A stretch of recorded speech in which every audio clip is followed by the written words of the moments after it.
Bismillahirrahmanirrahim. This is Murtaza Qaid, faculty member for financial reporting at IQ School of Finance.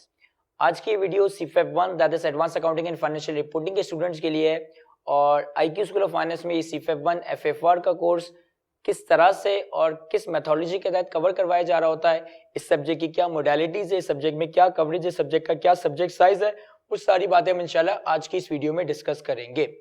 देखिए CFAP 1 FFR का जो ये subject है ना, वो सीए के 20 पर्चों में सबसे ज्यादा लेंथी सब्जेक्ट है in terms of class hours. अगर मैं सीए फाइनल के बाकी सब्जेक्ट की बात करूं, मैं टैक्सेशन की बात करूं, मैं ऑडिट की बात करूं, मैं एसपीएम की बात करूं, तो इनकी क्लासेस कुछ 150 आवर्स के आसपास की होती है।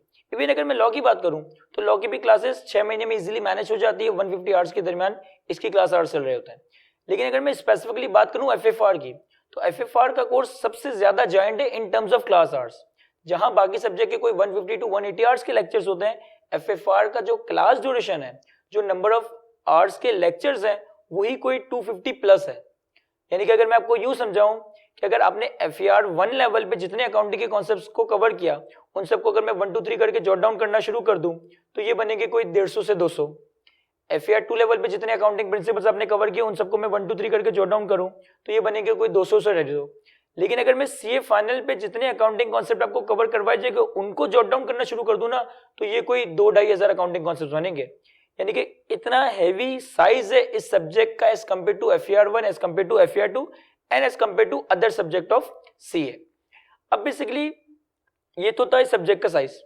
डिफिकल्टी लेवल की बात करें तो फाइनेंशियल इंस्ट्रूमेंट आपने एफएआर 2 लेवल पे भी कवर किया था, फाइनेंशियल इंस्ट्रूमेंट आप सीए फाइनल लेवल पे कवर करोगे, लेकिन शायद आपने एफएआर 2 लेवल पे फाइनेंशियल इंस्ट्रूमेंट का कोई 5-10% एरिया कवर किया होगा। यहाँ आपने रिमेनिंग 90-95% एरिया कवर करना है।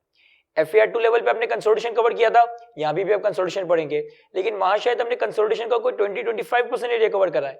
रिमेनिंग 70-75 एडवांस लेवल के एरिया इंशाल्लाह हम सीए फाइनल में कवर करेंगे। तो मेजॉरिटी स्टैंडर्ड्स तो वही हैं जो आपने एफएआर 1 और एफएआर 2 लेवल पे पढ़े, लेकिन उनका एडवांस वर्जन आप सीए फाइनल में कवर करोगे। और कुछ हमारे पास अकाउंटिंग स्टैंडर्ड्स ऐसे भी हैं जो कि आपकी एफएआर 1 और एफएआर 2 के कोर्स का पार्ट नहीं थे, और वो भी आपको सीए फाइनल में कवर करवाए जाएंगे। अब अगर मैं अपनी टीचिंग मेथोडोलॉजी या आईक्यूएसएफ की बात करूं, तो अगर आईक्यूएसएफ में आप सीएफएफ 1 के लिए एनरोल करवाते हो, तो जितना कुछ भी इस कोर्स का कंटेंट है, जितना कुछ भी इस कोर्स से रिलेटेड मटेरियल है, जितना कुछ भी इस कोर्स को क्लियर करने के लिए कवरेज करनी चाहिए, वो सब चीजें इंशाल्लाह आपको एक वन विंडो सॉल्यूशन के तहत आईक्यू प्रोवाइड कर रहा होगा। आपको कोई एडिशनल पास पेपर देखने की जरूरत नहीं है, आपको कोई एडिशनल स्टडी मटेरियल देखने की जरूरत नहीं है, आपको कोई एक सिंगल पीस ऑफ पेपर भी एडिशनल देखने की जरूरत नहीं है। जितना कुछ आपके पेपर को क्लियर करने के लिए जरूरी है, इसमें बिल्कुल बेसिक कॉन्सेप्ट्स की बात करें, इसमें हम एडवांस कॉन्सेप्ट्स की बात करें, बेसिक कॉन्सेप्ट्स और एडवांस कॉन्सेप्ट्स की प्रैक्टिस क्वेश्चंस की बात करें, प्रैक्टिस क्वेश्चंस में आईकेप के स्टडी डेक के सवाल की बात करें, एसीसी के सवाल की बात करें, आईसीडब्ल्यू के सवाल की बात करें, और प्रोफेशनल बॉडीज के सवालों की बात करें, इसमें हम आईकेप के पास पेपर्स की बात करें, सारा कुछ इंशाल्लाह आप लोगों को इस सीफएप 1 के कोर्स में प्रोवाइड किया जा रहा होगा।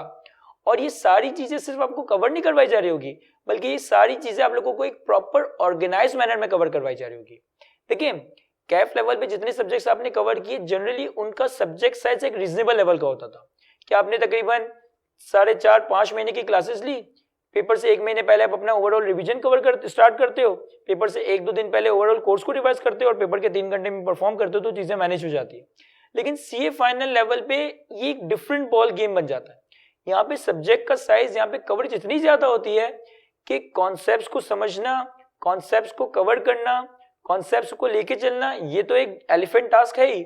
इसके साथ साथ एक इंपॉर्टेंट या एक मुश्किल काम ये बन जाता है कि यार इतनी सारी नॉलेज को एक जगह समराइज कैसे करें, इतनी ज्यादा नॉलेज को एक जगह कंपाइल कैसे करें। तो हम लोग इस चीज में किस तरह से फैसिलिटेट कर रहे होंगे, वो इंशाल्लाह मैं आज की वीडियो में डिस्कस करेंगे। पहले मैं डिस्कस करता हूँ अपनी मोड ऑफ टीचिंग के बारे में।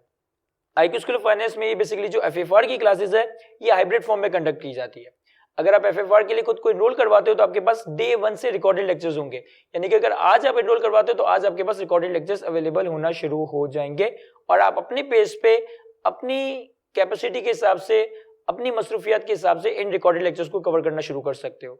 सेकेंडली, हर वीकली या वीकेंड पे हमारे पास जो है ना फिजिकल क्लासेस भी कंडक्ट हो रही होती है, हमारी लाइव क्लासेस भी कंडक्ट हो रही होती है, जिसमें आप फिजिकली या ऑनलाइन जो है ना लाइव पार्टिसिपेशन के थ्रू भी क्लासेस का पार्ट बन सकते हैं।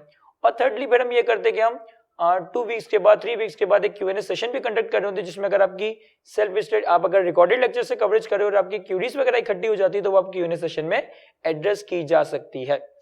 इसके अलावा अगर मैं एक इंपॉर्टेंट बात आपसे शेयर करना चाहूँ, बेसिकली पोस्ट कोविड सिचुएशन में हमने जितने भी ये CA फाइनल के सब्जेक्ट्स के ऑनलाइन बैचेस कंडक्ट किए, तो इस 2-2.5-3 साल के अरसे में हमारे पास सारा मटेरियल एक बड़े ही ऑर्गेनाइज फॉर्म में अवेलेबल हो गया।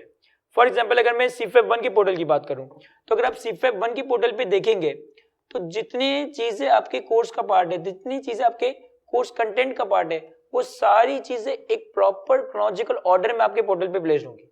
कौन से स्टैंडर्ड को पहले कवर करना है, कौन से स्टैंडर्ड को बाद में कवर करना है, कौन से स्टैंडर्ड में दूसरे स्टैंडर्ड्स की एडजस्टमेंट आ रही होती है, इन लेक्चर्स को इस तरीके से अरेंज किया गया है कि आपकी जो स्टडीज है वो आसान से आसान तर हो जाएगी। हमने लेक्चर्स को इस क्रोनोलॉजिकल वे में अरेंज किया है, हमने चैप्टर्स को इस वे में अरेंज किया है कि हर चैप्टर की आने वाले चैप्टर के साथ लिंकिंग बन रही होगी।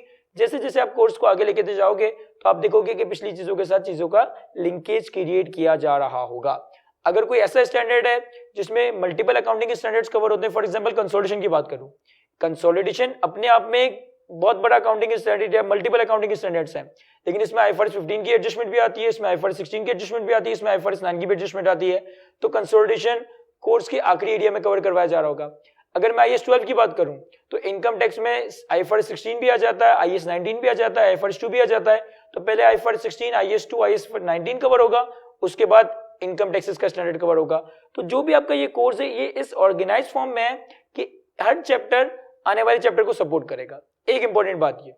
इसके अलावा जैसे मैंने डिस्कस किया कि अगर आप यहां से एनरोलमेंट करवाते हो तो आपको खुद से फिर कोई और एडिशनल एफर्ट्स नहीं करनी पड़ेगी, एक्सेप्ट कि आपको कवरेज पूरी करनी है।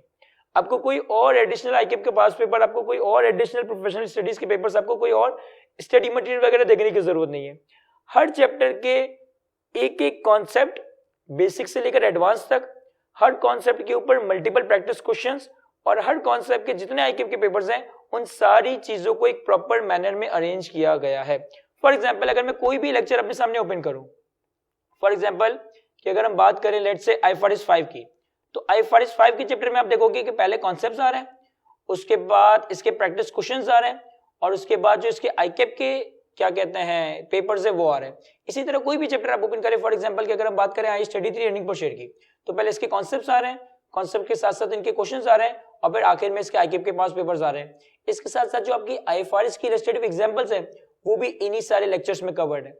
और ओवरऑल कोर्स की कवरेज करने के बाद जब आप आओगे अपने ICAP के अटेम्प्ट वाइज पेपर के सॉल्यूशन के ऊपर, तो आपको इस कवरेज के बाद ICAP के पिछले 10-12 अटेम्प्ट के पेपर वाइज सॉल्यूशंस अवेलेबल होंगे। मैं किसी भी अटेम्प्ट का पेपर सॉल्व करना चाहूँ, फॉर एग्जांपल मैं विंटर 18 खोलता हूँ, तो विंटर 18 में जो जो सवाल आए वो क्वेश्चन वाइज मेरे पास आ रहे होंगे। मैं समर 18 में जाऊं तो समर 18 में जो जो सवाल आए वो क्वेश्चन वाइज उनके वीडियो सॉल्यूशंस मेरे सामने प्रेजेंट होंगे। यानी कि हर टॉपिक को भी एक प्रॉपर वे में अरेंज किया गया है। अगर आप टॉपिक वाइज चलना चाहते हो, अगर आप कॉन्सेप्ट वाइज चलना चाहते हो, तो आप टॉपिक से कवर कर रहे होगे। इन दी एंड अगर आप पढ़ने बैठते हो, किसी स्पेसिफिक टॉपिक को रिवाइज करना चाहते हो, तो आपको लेक्चर 1, लेक्चर 2, लेक्चर 3 के अंदर जाके ढूंढना नहीं पड़ेगा, बल्कि हर कॉन्सेप्ट का लेक्चर उस कॉन्सेप्ट के नाम के साथ उस चैप्टर की हेडिंग में आ रहा होगा, तो आप उसको इजीली जाके देख सकते हो। किसी स्पेसिफिक टॉपिक के प्रैक्टिस क्वेश्चंस देखना है तो स्पेसिफिक कॉन्सेप्ट के प्रैक्टिस क्वेश्चंस जाके देख सकते हो। Year wise, attempt wise paper की प्रैक्टिस करनी है तो आपके पास अटेम्प्ट वाइज पेपर के सॉल्यूशंस अवेलेबल होंगे।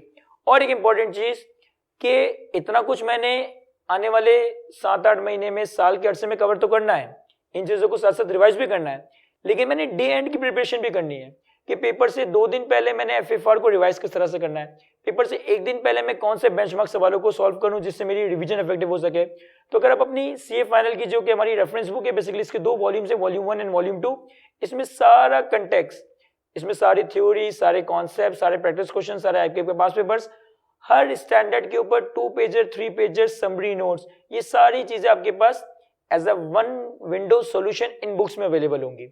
प्रैक्टिस क्वेश्चंस इस बुक में, कॉन्सेप्ट्स इस बुक में, प्रेजेंटेशन थ्योरीज वगैरह इस बुक में, हर स्टैंडर्ड की समरी इस बुक में मौजूद है। तो आपको बहुत ज्यादा हैपजेट वे में नहीं, बल्कि एक प्रॉपर ऑर्गेनाइज वे में इस कोर्स को कवर करवाया जाएगा।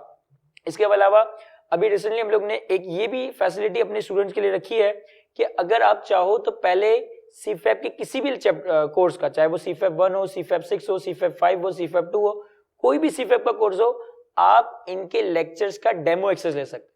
आप IQ के मैनेजमेंट से, IQ की टीम से, जिनका कॉन्टैक्ट डिटेल आपको इस वीडियो की डिस्क्रिप्शन में मिल जाएगा या वीडियो के एंड में मिल जाएगा, आप IQ के मैनेजमेंट से कॉन्टैक्ट करके किसी भी कोर्स का, चाहे वो CFEP 1 से लेकर CFEP 6 तक कोई भी कोर्स हो, उनका एक डेमो ट्रायल एक्सेस ले सकते हो। 10, 12, 15 दिन के लिए आपको ये एक्सेस दिया जा रहा होगा। इसमें आप अपनी तसल्ली के लिए कोई भी चैप्टर, कोई भी लेक्चर कवर करना चाहो, और वंस यू आर सेटिस्फाइड कि आप IQ के फैकल्टी की टीचिंग मेथोडोलॉजी से फ्रीक्वेंसी आपकी मैच करती है, IQ के टीचर की फैकल्टी फ्रीक्वेंसी आपकी फ्रीक्वेंसी से मैच करती है, तो फिर आप अपने मतलब खुद को इस कोर्स के लिए एनरोल करा के यहाँ से इन चीजों को कवर कर सकते हो। तो आई होप कि इस वीडियो में मैंने बहुत सारी चीजों को आंसर करने की कोशिश की है। इसके अलावा और भी कोई क्वेरीज हो तो आप IQ के मैनेजमेंट से या मुझसे भी डायरेक्टली कांटेक्ट करके उनको रिजॉल्व करवा सकते हैं। आज की इस वीडियो को हम यहीं तक रखते हैं। Thank you, Allah Hafiz.